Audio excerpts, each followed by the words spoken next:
हे everyone. तो welcome to English literature with Sumona में। तो आज हम लोग डिस्कस करेंगे department of English Vinod Bihari Mahto Koylanchal university Dhanbad की ये सिलेबस का मैं टॉपिक आज डिस्कस करूंगी और ये भी BU यानी बिनोद भावे को भी रिलेट करेगी और ये ऑनर्स और जनरल दोनों पेपर के लिए है।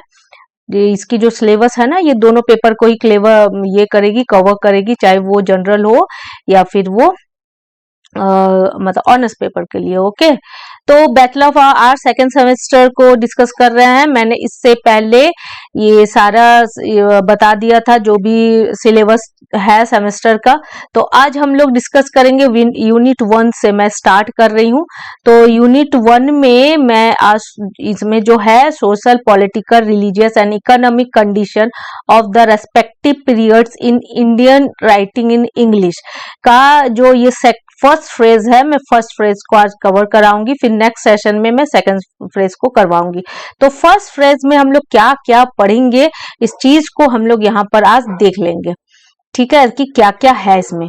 तो यूनिट 1 की ये फर्स्ट टॉपिक है social, political, religious and economic condition of the respective periods in Indian writing in English. तो इसका फर्स्ट फ्रेज क्या क्या है, उस पीरियड में क्या क्या हुआ था, सोशल, पॉलिटिकल, रिलीजियस और इकोनॉमिक कंडीशन कैसा था उस समय का, और उस समय के जो इंडियन राइटर्स थे उसके बारे में हम लोग बताएंगे, है ना, पढ़ेंगे। जो इंडियन राइटर्स थे या फिर जो इंग्लिश राइटर्स थे, तो इन सब के बारे में हम लोग देखेंगे आज यहाँ पर। तो स्टार्ट करते हैं। The introduction of Indian English poetry phrase 1 है ये, जो कि 1800 से 1856 तक इसको माना जाता है और इसको हम लोग डील करेंगे रेस्पेक्टिव पीरियड, जिसको कि social, political, religious, economics condition को हम लोग यहाँ पर, और जो इंडियन राइटिंग को भी हम लोग देखेंगे। ठीक है, Indian writing in English as well, यानी इसको भी हम लोग देखेंगे।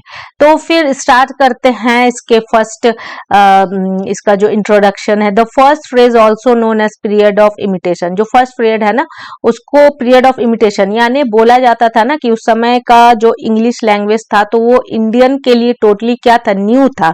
इंडियन लोग उसको जस्ट पढ़ना स्टार्ट किए थे। तो बोला जाता है कि उस समय के जो ऑथर, जो पोएट्स होते थे ना, तो वो इंग्लिश पोएट्स को कॉपी करते थे, है ना, कुछ कुछ सीखते थे उनसे उनसे सीख के उन लोग जो अपने पोइट्री या फिर जो भी नॉवेल, ड्रामा वगैरह जो भी लिखते थे, तो उसमें कुछ कुछ कॉपी लगती थी, मतलब इंग्लिश पोएट्स की। ठीक है, तो अब क्या हुआ कि मतलब वैसे तो जो इंडियन पोएट्स थे वो 150 साल से लिख रहे थे। ठीक है, वो इंग्लिश शायद हिंदी लिटरेचर हो या फिर जो भी संस्कृत में हो, उपन्यास हो, वेद हो, ये सारे चीज तो लिखते ही आ रहे थे, लेकिन जो इंग्लिश लैंग्वेज थी ना उनके लिए नहीं थी। तो जिसके कारण इस स्टार्टिंग में सीखते समय वो क्या करते थे, जो इंग्लिश ऑथर थे उसे कॉपी करते थे। इसीलिए इस एज को, इस इरा को इमिटेशन भी बोला जाता है। फर्स्ट फ्रेज को इमिटेशन बोला जाता है, period of imitation. In this period administrative power started passing into the hands of East India Company and by proxy to the British regime. तो अब क्या है, हम लोग इसको किस पर्सपेक्टिव से देखने वाले हैं, सोशल। एक चीज को हमसे याद रखना कि जब कभी भी सिलेबस को पढ़ रहे हो ना, सिलेबस को यूनिट वाइज पढ़ रहे हो, तो देखना कि हर एक चीज क्या उसमें आ रही है, हर एक टॉपिक को क्या हम लोग कवर कर पा रहे हैं। तो इसीलिए ये जो पर्सपेक्टिव मैं अभी यहाँ पढ़ रही हूँ, ये सोशल से रिलेटेड है। तो क्या है सोशल से रिलेटेड, कि उस समय क्या था कि जो पावर था ना, सारा पावर ईस्ट इंडिया कंपनी अपने हाथों में ले ली थी, यानी ब्रिटिश शासन स्टार्ट हुआ था उस समय। फर्स्ट फ्रेज में, in India fight between an alien power and politically weak and divided society was an unequal one. उस समय क्या हो गया था ना कि जो पॉलिटिकल सोसाइटी थी, पॉलिटिकली जो वीक थे, यानी जो वुमेन थी, उन्हें पॉलिटिक्स में जरा सा भी कोई भी रोल नहीं था उनका। उस समय कास्ट सिस्टम भी था, जो बिल्कुल शेड्यूल कास्ट थे या फिर जो नीचे कास्ट के थे, उन्हें बिल्कुल भी पॉलिटिकल किसी भी चीज में शामिल नहीं किया जाता था। तो ये क्या है, ये पॉलिटिकल पर्सपेक्टिव है। और सोसाइटी में अनइक्वालिटी भी बहुत थी, यानी ऊंच नीच भेदभाव ये सब भी बहुत थी उस समय। एक तो ब्रिटिश शासन करना स्टार्ट कर दिए थे, ऊपर से इंडियन कल्चर भी कैसा था, बहुत ज्यादा डिवाइड था एक दूसरे पे। एक तो कास्ट सिस्टम था, वुमेन का भी हालत ठीक नहीं था, तो ये सारे चीज लगी हुई थी उस समय। तो हम लोग क्या क्या पढ़े, पॉलिटिक्स पढ़े और सोशल पर्सपेक्टिव्स पढ़े इसमें। और रिलीजियस का भी वही चीज था कि धर्म के हिसाब से सबको ऊंचा नीचा माना जाता था, है ना। तो अब आगे देखेंगे कि इसमें और क्या क्या हम लोग पढ़ेंगे। नेक्स्ट है, England had gained economy power and receive the status of a super power around the period. अब इंग्लैंड में क्या हुआ था ना उस समय कि हम लोग के ऊपर तो उन लोगों ने धावा बोली दिया था इंडियंस के ऊपर। अब यहाँ का जो कच्चा माल होता था ना, उसको उन लोग बाय ट्रेन रेलवे से उन लोग अपने देश लेके जाता था, वो भी कम कीमत पे, ठीक है, उन लोग लेके जाता था, क्योंकि उन लोग तो हर जगह उन लोग अपना साम्राज्य स्थापित कर ही चुका था तब तक। तो उन लोग लेके जाता था कच्चा माल को और कम टैक्स देके, और कभी कभी तो टैक्स बिना भी लेके जाता था, और वहां जाके उन लोग उसी सामान से प्रोडक्ट बनाता था और फिर इंडियन मार्केट में ही उसको बहुत कम, उसको बहुत ज्यादा रेट में बेचता था, और वर्ल्ड के दूसरे देशों में भी बहुत ज्यादा रेट में बेचता था। तो उससे क्या हुआ कि इंडिया का ही कच्चा माल यूज करके वो लोग इंडिया का ही सामान से अपना बिजनेस क्या किया, बढ़ाते गया, स्प्रेड करते गया चारों तरफ। तो उन लोग क्या हो गया, बिल्कुल ऑब्वियसली बिल्कुल सुपर पावर हुआ उन लोग का। तो इस चीज को हम लोग किस प्रोस्पेक्टिव से देख रहे हैं, इकोनॉमिक। तो इकोनॉमिक्स जो कि हम लोग को इसमें देखना है, ये देखो इकोनॉमिक्स। तो क्या क्या हम लोगों ने देख लिया, सोशल देखा, पॉलिटिकल देखा, इकोनॉमिक्स भी देखा कि इकोनॉमिक्स कंडीशन उस समय का क्या था। तो उस समय का जो इकोनॉमिक कंडीशन था वो यही था कि यहाँ का जो भी मतलब इंडिया के ही चीजों को बाहर ले जाके सामान बना के और यहाँ लाके उसको कम कीमत में बेचा जाता था। और इंडिया का ही अगर कोई बिजनेस करना चाहता था, उसके ऊपर इतना टैक्स लाद दिया जाता था कि इंडियन के जो बिजनेसमैन थे वो ग्रो ही नहीं कर पा रहे थे। एक तो गुलाम था देश, ऊपर से अगर कुछ करना भी चाह रहे थे तो ब्रिटिशर्स जो थे वो दबाते थे, जिससे हो नहीं पाता था। ठीक है, तो यहां तक था कि उस समय इंग्लैंड क्या हो गया था, सुपर पावर हो गया था। This period is known in the literary history as romantic period. और इस पीरियड को लिटरेरी हिस्ट्री में क्या बोला गया, रोमांटिक पीरियड बोला गया। सच एज, और रिनाइजा भी बोला, मतलब उस समय क्या हुआ था ना कि पोइट्री में भी काफी चेंजेस आए थे। और उस समय के पोएट थे विलियम ब्लैक, ठीक है, William Wordsworth, Samuel Taylor Coleridge, Lord Byron, PV Shelley यानी पर्सी वर्सेस शैले, और John Keats sent across a sharply a critical message against growing bourgeois interest. यानी बुर्जिस किसको बोला जाता है, जो एलिट क्लास थी, ठीक है।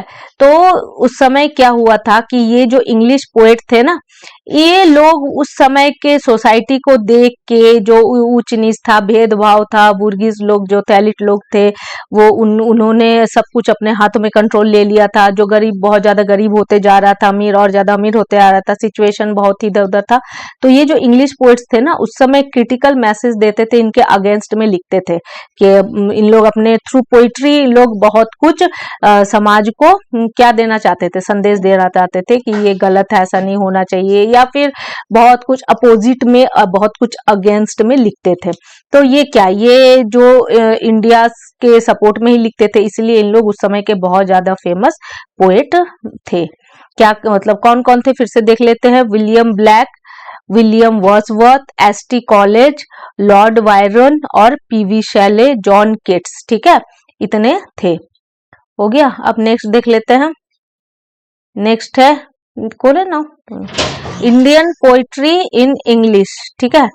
तो अब इंडियन पोइट्री के पर्सपेक्टिव से हम लोग देखेंगे। देखो फिर से सिलेबस देखो कि सिलेबस में क्या क्या है, हर चीज कवर होना चाहिए।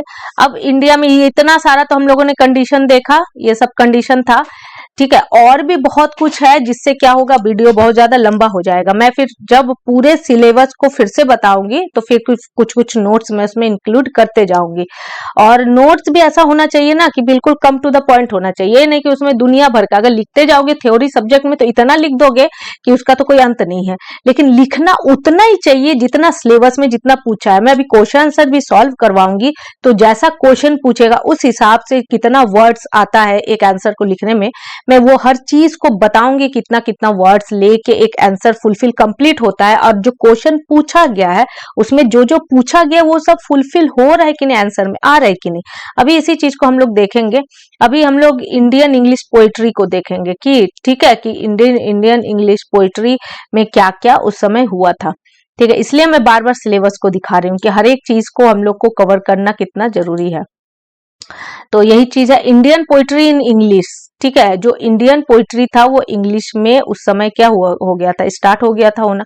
The earliest Indian English poetry came to be written in Bengal as Bengal was where the British first establish a foothold.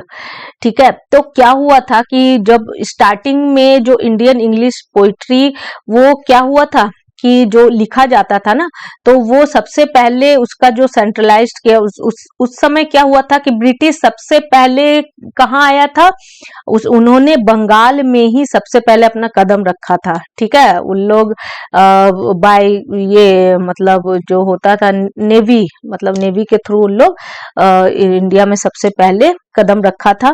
ठीक है, अब क्या हुआ था कि उस समय क्या था कि जो रिटर्न वर्क्स जो होता था वो बंगाल भाषा में होता था, है ना। तो उस समय इस्टेब्लिश हुआ था, ब्रिटिश इस्टेब्लिश हुआ बंगाल में। ठीक है, the literary activity surrounding the writing of Indian English poetry centralized in Calcutta. Calcutta, उसमें कलकत्ता बोला जाता था, कोलकाता नहीं था उस समय नाम, because it totally urban phenomenon. मतलब उस समय क्या हुआ था कि इंग्लिश जो लैंग्वेज था ना उसको सेंट्रलाइज किया गया था कलकत्ता में ही, क्योंकि कलकत्ता उस समय क्या हो गया था, ट्रेड का बहुत ज्यादा ट्रेड होता था वहां पर, और वो अर्बन बन चुका था, शहरीकरण हो गया था उसमें, है ना। शहरी फिनोमेनन मतलब अर्बन फिनोमेनन, यानी शहरीकरण उस समय हो गया था, इसलिए लैंग्वेज इंग्लिश पोइट्री का जो सेंट्रलाइज किया गया था वो कलकत्ता में किया गया था। उसके बाद फिर धीरे धीरे स्प्रेड हो गया था वो मद्रास में और बंगाल में ही। मतलब लिटरेचर लिखना जो स्टार्ट हुआ था ना इंग्लिश में, तो सबसे पहले बंगाल से ही स्टार्ट हुआ था, और उसका जो सेंट्रलाइज किया गया था वो कलकत्ता में ही किया गया था, मे बी यूनिवर्सिटी में ही किया गया होगा। ओके, अब देख लेंगे next. When the earliest Indian English writers began writing poems in English, there were many Englishmen and women in India who were also writing about Indian themes and about Indian subject matters. अभी कुछ देर पहले हम लोग क्या देख रहे थे कि इंडियंस कॉपी करते थे इंग्लिश राइटर्स को, लेकिन फिर क्या हुआ कि जब earliest Indian English writing start हुआ, ठीक है, पोएम राइटिंग स्टार्ट हुआ, उस समय जो इंग्लिश मैन और वुमेन होते थे ना, जो कि लिखते थे, रिटर्न वर्क करते थे, वो क्या करते थे कि इंडिया के थीम को लेके वो लोग लिखते थे, और सब्जेक्ट मैटर्स भी यूज करते थे इंडिया के, मतलब उस समय इंडिया में क्या चल रहा है ना, क्या हो रहा है, नहीं हो रहा है, तो ये सब चीजों को वो अपने सब्जेक्ट मैटर्स में शामिल करते थे। तो जो मैंने अभी जो बताया, जो इंग्लिश पोएट्स थे, विलियम ब्लैक, है ना, William Wordsworth, S T. Coleridge, Lord Byron, P B. Shelley, John Keats, तो ये सारे जो थे ना, ये सारे इसी टाइप के यूज करते थे। इनको रोमांटिसिज्म पोएट कहा जाता है, रोमांटिक पोएट कहा जाता है।